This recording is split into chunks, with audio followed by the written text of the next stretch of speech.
નમસ્તે મિત્રો, આજે હું તમને એક વાસ્તવિકતાથી અવગત કરવાની છું। જીવનમાં એક કડવું સત્ય છે અને કદાચ તમે પણ એને અનુભવ કરી ચૂક્યા હશો કે બહારના લોકોથી જેટલું દુઃખ નથી થતું એટલું જ દુઃખ ઘરના લોકોના શબ્દથી થાય છે। બહારના લોકો જ્યારે કંઈક કહે છે તો આપણે ક્યાંક તો જવાબ આપી દઈએ છીએ અથવા છોડી દઈએ છીએ, પરંતુ એ જ શબ્દો જો ઘરના લોકો વિચાર્યા વગર સમજ્યા વગર કહી દે છે તો એ દિલમાં ઉતરી જાય છે અને એ દુઃખ ફક્ત કાન સુધી જ નથી રહેતું, આત્મા સુધી પહોંચી જાય છે। ક્યારેક એ મજાકના રૂપમાં હોય છે તો ક્યારેક આદત રૂપે હોય છે અને ક્યારેક તો એ એટલા માટે હોય છે કે સામેવાળાની નીચી વિચારસરણી હોય છે, કેમ કે એ તમારી અચ્છાઈ સહન નથી કરી શકતો।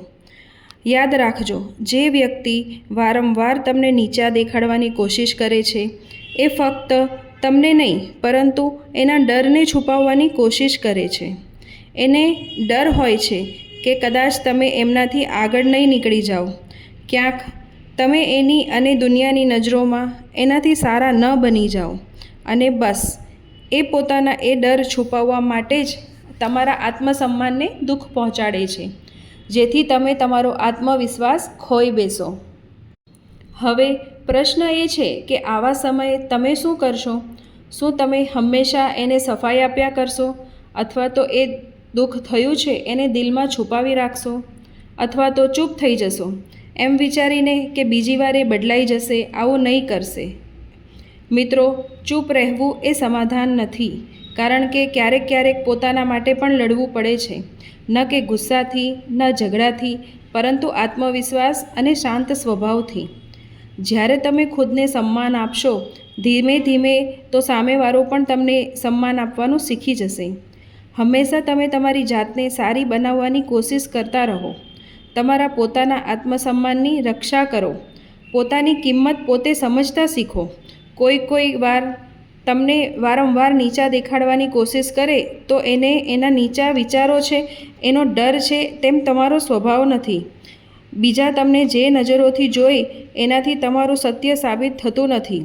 તમારી કાબિલિયત, તમારી અચ્છાઈ, તમારી મહેનત એ બધું તમારા હાથમાં છે। તમે એ નથી જે લોકો તમને બોલે છે, તમે એ છો જે તમે પોતે પોતાના માટે વિચારો છો।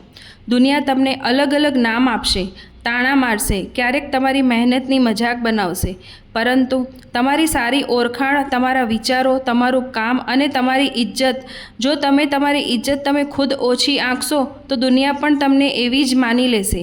એટલે મારું એટલું જ કહેવું છે કે તમારી અંદરના ભરોસાને જાગૃત કરો, તમારી ઇજ્જત તમે ખુદ જ કરતા શીખો, તમે તમારી જાતને ખુદ સન્માન આપતા શીખો, તો દુનિયાનો તમને જોવાનો નજરિયો પણ બદલાઈ જશે।